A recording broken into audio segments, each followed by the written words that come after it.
বড় একা, আমি বড় একা। আমার সন্তান আজকে দুনিয়াতে থাকেও না, আমার সন্তানটা আমার পরিচয় দেয় না, আমার স্বামীটাও আজকে দুনিয়াতে নাই। ও আল্লাহ, আমি মানুষের বাড়িতে ভিক্ষা করে করে আমার জীবনটাকে চালাই। ও আল্লাহ, আমার মৃত্যুর আগে আপনার কাছে ফরিয়াদ, আমার মৃত্যুর আগে আমার সন্তানটাকে আপনি আমার বুকে ফিরিয়ে দেন। আমি আমার সন্তানের কামাই খাবো সেজন্য না, আমি মানুষের বাড়িতে ভিক্ষা করে করে আমার সন্তানটাকে কামাই করে আমি খাওয়াবো। ও আল্লাহ, আপনার কাছে এত কাকুতি মিনতি কেন করি জানেন? আমি যদি আজকে মারা যাই, আমার বাড়ি থেকে লাশটা যে বের করবে, আমার জন্য যে কবর খুঁজবে, আমার জন্য যে কাফনের কাপড় আনবে, এমন কেউ নেই রে আল্লাহ। আমার বড় কেউ নেই, আমি বড় একা। ও আল্লাহ, আমার সন্তানটাকে আপনি আমার বুকে ফিরে দেন। পীর জুলফিকার আলী নকশবন্দি তার কিতাবের মধ্যে লিখেছেন, পিতা মাতা বড় স্বপ্ন নিয়ে সন্তানকে প্রবাসে পাঠিয়েছেন। সন্তানকে প্রবাসে পাঠিয়েছে, সন্তান ভালো চাকরি করবে, সন্তান ভালো টাকা কামাই করবে, সন্তানের ভবিষ্যৎ ভালো হবে, পিতা মাতা ওইদিকে সুখ শান্তি আরামে থাকতে পারবে। পীর জুলফিকার আলী নকশবন্দি বলেন, ওই সন্তান প্রবাসে যাওয়ার পর তার মা বাবাকে এমন ভাবে ভুলে গিয়েছে যে বাংলাদেশে যে তার মা বাবা আছে সে ওটাই ভুলে গিয়েছে। ওদিকে গিয়ে টাকা আবার হয়ে ভালো চাকরি পেয়ে, ভালো চাকরি পাওয়ার পর প্রবাসী বিয়ে করার পরে এদিকে মা বাবাকে ভুলে গিয়েছে। এদিকে বাবা বার্ধক্যের কারণে কিছুদিন পরে অসুস্থ হয়ে মারা গিয়েছে। মা বেচারি বৃদ্ধ মহিলা মানুষের বাসায় বাড়িতে কাজ করে, ভিক্ষা করে করে করে করে নিজের জীবনটাকে চালায়।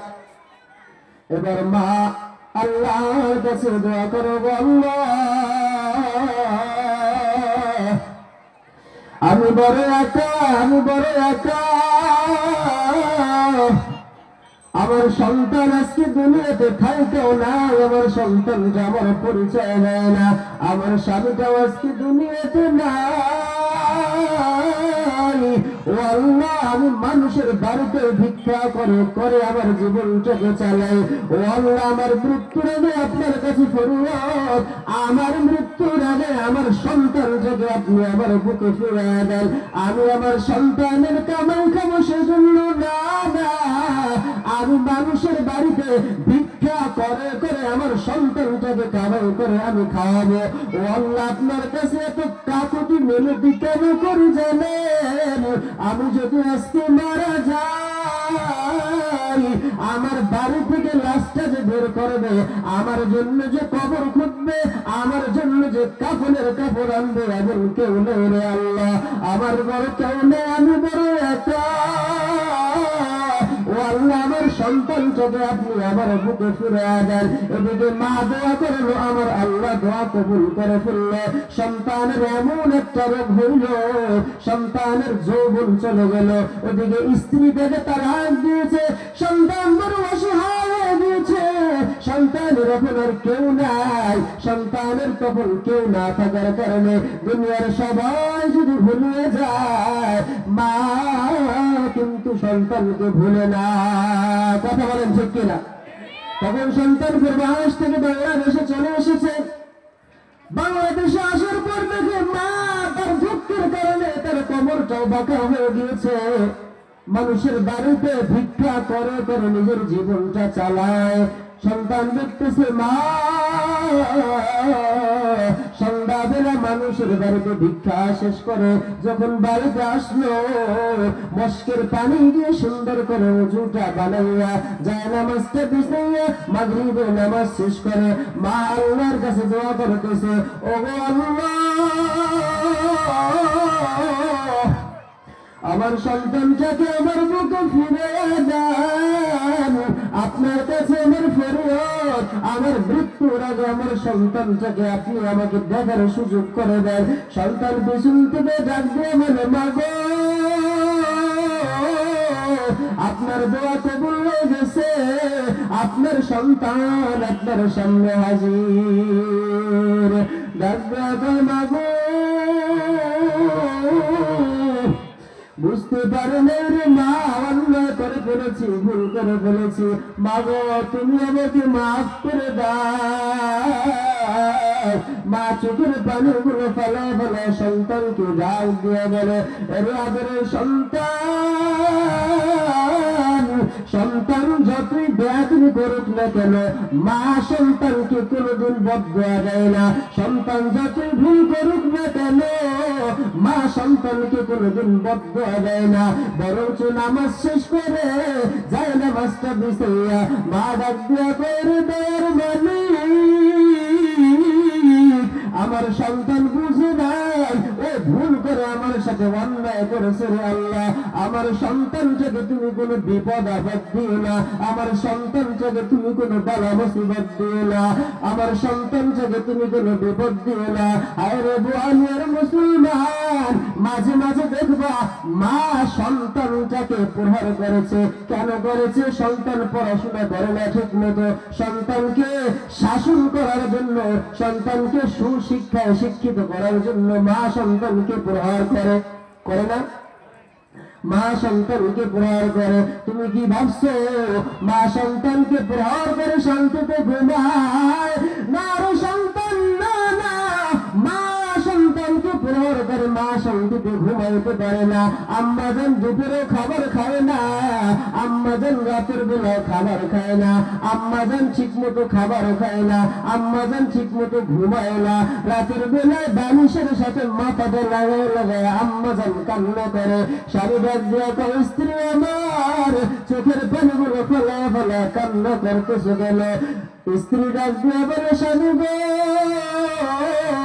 আজকে আমি আমার সন্তানটার উপর প্রহার করেছি আমি সন্তানটাকে আঘাত করেছি না জানি আমার সন্তানটা কতটুকু ব্যথা পেয়েছে আমার সন্তানটা ব্যথা পেয়েছে না জানি আমার কলিজায় ব্যথা পেয়েছে মা সন্তানকে মেরে মা সন্তানটাকে মেরে শান্তিতে ঘুমাইতে পারে না মা সন্তানটাকে মেরে শান্তিতে ভালোভাবে দুই বেলা খাবার খেতে পারে না ও মুসলমান তুমি যখন আমি যখন আমাদের মায়ের গর্ভে ছিলাম মা যখন শান্তিতে ভালোভাবে একটু হাঁটতেও পারতো না মা ভালোভাবে ঘুমাইতেও পারতো না মা তখন ভালোভাবে দুটো খাবারও খেতে পারতো না বাড়ির ভিতর বিশাল বড় আয়োজন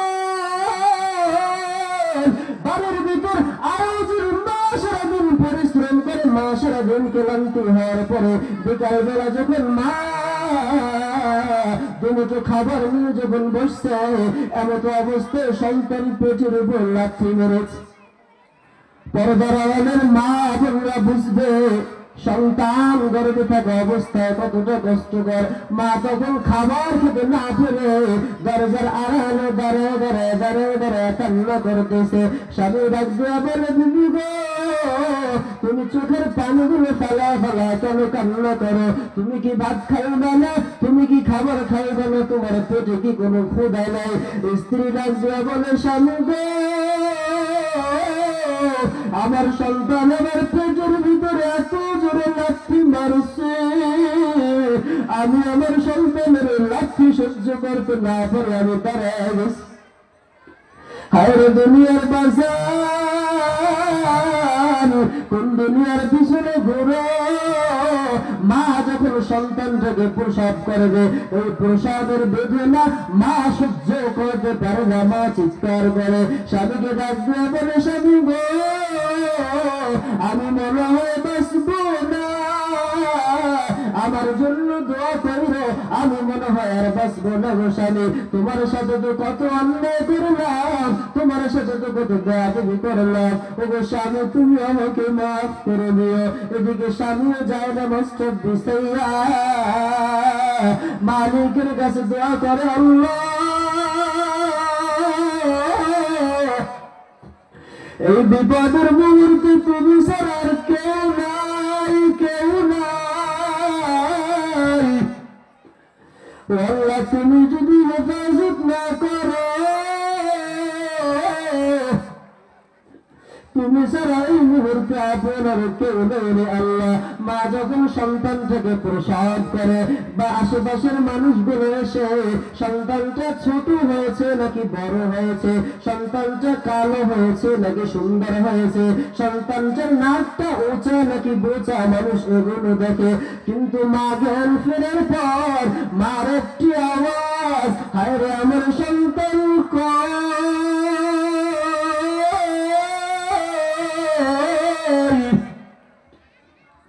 আমার সন্তানকে আমার বুকে দাও।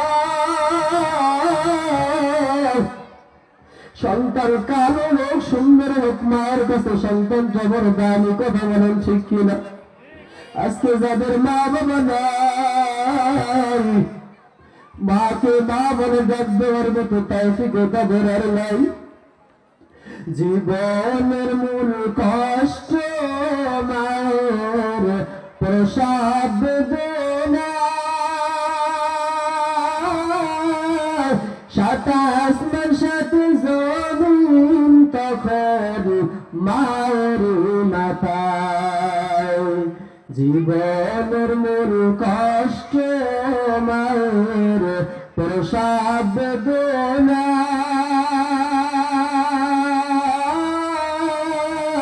সাত আসমান সাত জমিন তখন মায়ের মাথায়।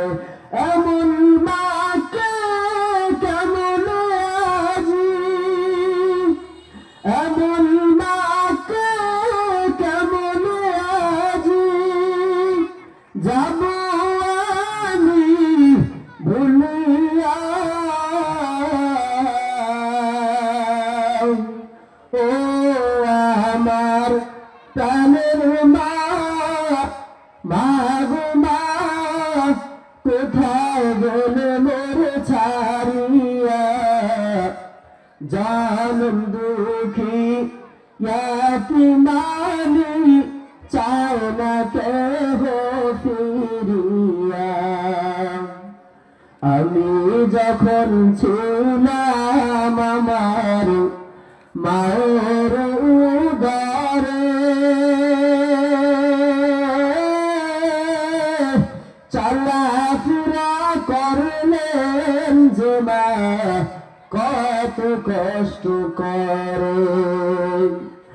আমার সুন্দর মুখ দেখে মা, আমার সুন্দর মুখ দেখে মা, দেখা যায় যে ভুলিয়া।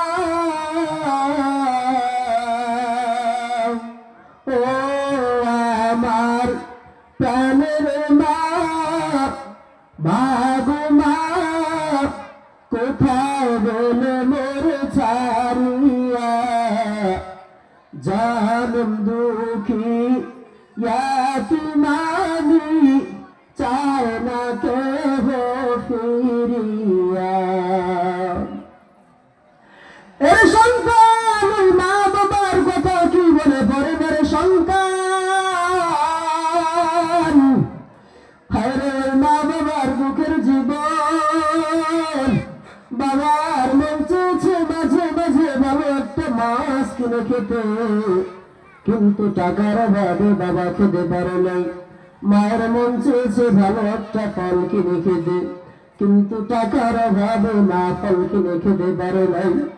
আজকে তোমার ফ্রিজে ফলের অভাব নাই, আজকে তোমার ফ্রিজে মাছের কোনো অভাব নাই, কিন্তু থাকলে কি লাভ? ওই মা বাবাই তো আজকে দুনিয়াতে নাই রে সন্তান। এমন সময় গেছে ঈদের দিন তোমাকে আমাকে মা বাবা নতুন পোশাক নিয়ে দিয়েছে, কিন্তু মা বাবা নতুন পোশাক নেয় নাই। একটু আওয়াজ দিয়ে বলো আপনার আমার জীবনে এমন হয়েছে কিনা? ওদিকে বাবার পায়ে ছিঁড়া জুতা, কিন্তু সন্তানের জুতা ছিঁড়ে যাওয়ার সাথে সাথে সন্তানকে কিন্তু নতুন জুতা পরায় দেয়। ঈদের দিন বাবা পুরাতন কাপড় বাবা ইস্তারি করে পরে, কিন্তু সন্তানকে টাকা না থাকলে মানুষের কাছ থেকে ধার করে নতুন কাপড় পরিধান করার কথা বলেন ঠিক কিনা? এই বলে মাদ্রাসায় বহুত ছাত্র আছে, ওর বাবা বড় গরিব, ওর বাবা সারাদিন পরিশ্রম করে, সারাদিন দিন মজুর কাজ করে, মানুষের বাড়িতে কাজ করে, মা মানুষের বাড়িতে কাজ করে, সন্তানটাকে পড়ায়, কিন্তু মা বাবা ভালো একটা মাছও কিনে খায় না, মা বাবা ভালো একটা ফলও কিনে খায় না। সন্তান যখন বাড়িতে নাস্তার জন্য ফোন দেয়, বাবা সন্তানের জন্য মানুষের কাছ থেকে ধার করে হলেও সন্তানের জন্য নাস্তা কিনে নিয়ে আসে। ওই বাবাকে যদি প্রশ্ন করা হয়, বাবা তোমার সন্তানের জন্য তুমি কেন এত কষ্ট করে ধার করো, সন্তানটাকে মাদ্রাসায় পড়াও, ওই বাবা তখন একটাই জবাব দেবে, হায় রে বাবা দুনিয়াতে তো কত গুনাহ করলাম, ভালো কোনো কাজ করতে পারলাম না, কিয়ামতের ময়দানে যদি আমার মালিক আমাকে ধরে, ওরে বান্দা তুমি আইছো, আমি আমার মালিককে ডাক দিয়া বলবো, আল্লাহ জীবনে ভালো কোনো আমল করতে পারি নাই, তবে একটা আমল করেছি, আমার সারাটা জীবনের ঘাম ঝরানো টাকা দিয়া, আমার সারাটা জীবনের পরিশ্রমের টাকা দিয়ে আমার সন্তানটাকে হাফেজ বানাইছি, আমার সারাটা জীবনের কষ্টের টাকা দিয়ে আমার সন্তানটাকে আলেম বানাইছি। কিয়ামতের ময়দানে আমার মালিক যদি আমাকে জিজ্ঞাসা করে, আমার মালিককে আমি এটা বলার জন্য এত কষ্ট করে, হায় রে দুনিয়ার বাজার, কোন দুনিয়ার পিছনে পিছনে ঘুরো, তোমাকে আল্লাহ সন্তান দিয়েছে, বড় নিয়ামত দিয়েছে, এই সন্তানটাকে মাদ্রাসায় পড়াইতে পারলে না, এই সন্তানটাকে দিন শিক্ষা দিতে পারলে না, এই সন্তানটাকে তুমি হাদিস শিক্ষা দিতে পারলে না, এই সন্তানটাকে তুমি দিন শিক্ষা দিতে পারলে না, কিয়ামতের ময়দানে এই সন্তানটা আল্লাহর কাছে অভিযোগ করবে, আল্লাহ আমার বাবা আমাকে দিন শিক্ষা দেয় নাই, কোরআন শিখায় নাই, আমার বাবা আমাকে কোরআন শিখায় নাই, নামাজ পড়তে নিয়ে যায় নাই, নামাজের প্রতি ধাবিত করে নাই, আমার বাবা আমাকে দিন শিক্ষা না দেওয়ার কারণে, আমার বাবা আমাকে মাদ্রাসায় পড়ানো না কারণে আমি আজকে দিন শিখতে পারি না, আমি আজকে জাহান্নামের আসামি। ও আল্লাহ তোমার কাছে আমার আব্বা, আজকে আমি আমার ওই পিতা মাতা ছাড়া জাহান্নামে যাব না, তখন আমার আল্লাহ ওই সুপারিশ কবুল করে ওই পিতা মাতাকে জাহান্নামে নিয়ে যাবে। হায় রে বোয়ালের মুসলমান, এই জন্য সন্তানটাকে মাদ্রাসায় পড়ানোর প্রয়োজন আছে না নাই? জবান করে কথা বলুন, প্রয়োজন আছে না নাই? আজকে থেকে কে কে ওয়াদা করবা একটা সন্তানকে মাদ্রাসায় পড়াবো, একটা সন্তানকে হলে মাদ্রাসায় পড়াবো, হাত দুইটা জায়গায় আমার মালিকের দেখা, আজকে হয়তো বা তোমার সন্তান নাই, তবে আমার মালিক বুঝে এই বান্দার দিলে বড় হবে, এই বান্দাকে যদি আমি একটা সন্তান দিতাম, এই সন্তান তার সন্তানটাকে মাদ্রাসায় পড়াইতো, তার সন্তানটাকে একটু হাফিজ বানাইতো, তার সন্তানটাকে আলেম বানাইতো। তোমার সন্তান না থাকার কারণে, তোমার বুকের ব্যথা থাকার কারণে, তোমার বুকের আবেগ থাকার কারণে কিয়ামতের ময়দানে আমার মালিক তোমাকে হাফিজ কোরআনের বাবাদের কাতারে দাঁড় করাবে। পর্দারের মাকে বলবো, মাগো তোমার কি মন চায় না একটা সন্তানকে হাফিজ কোরআন বানাইতে গো মা? রমজান মাসে হাজার হাজার মানুষের সামনে হাফিজ কোরআন সন্তান নামাজ পড়ায় গো মা, তোমার কি মন চায় না তোমার সন্তান হাফিজ কোরআন হয়, হাজার হাজার মানুষের সামনে নামাজ পড়াইবে? তোমার সন্তানটাকে তুমি যদি দিন শিক্ষা না দাও, তোমার সন্তানটাকে তুমি যদি ইসলাম শিক্ষা না দাও, কিয়ামতের ময়দানে তোমার সন্তানটা যদি জাহান্নামের আসামি হয়ে যায়, তোমার সন্তানটা কিন্তু তোমাকে ছাড়বে না। আর তোমার সন্তানটাকে যদি তুমি দিন শিক্ষা দাও, তোমার সন্তানটা যদি জান্নাতের মেহমান হয়, তখন তোমার সন্তান আল্লাহর আদালতের সামনে দাঁড়াবে আর ডাকবে বলবে, মালিক আমার বাবা আমাকে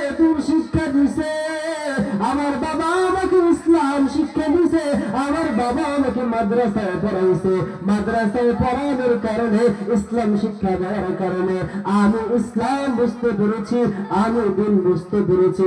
আমার বাবা আমাকে নামাজের প্রতি ধাবিত করেছে, আমার বাবার কারণে আমি নামাজি হইতে পেরেছি। ও আল্লাহ, আজকে আমি আমার বাবা আমাকে সারা জাহান জান্নাতে যাব না, তখন আমার আল্লাহ ওই সন্তানের ফরিয়াদ কবুল করে সন্তানের পিতা মাতাকে জান্নাতের মেহমান বানায় দেবে। আজকের ওই মাহফিল থেকে ওয়াদা করে যাবেন, যতদিন মালিকের এই দুনিয়ায় বাঁচব আর কোনদিন মা বাবার সাথে বেয়াদবি করব না, আর কোনদিন মা বাবার সাথে বেয়াদবি করব না, মা বাবাকে কষ্ট দিব না। কারা কারা তৈয়ার আছেন? দুটি হাত উঁচু করে আমার আল্লাহকে দেখান। আল্লাহ, আপনি আমাদের সকলকে কবুল করে নেন। সকলে চিল্লা জোরে আওয়াজ দিয়ে বলুন আমিন। আর জোরে জবান খুলে আওয়াজ দিয়ে বলো আল্লাহুম্মা আমিন।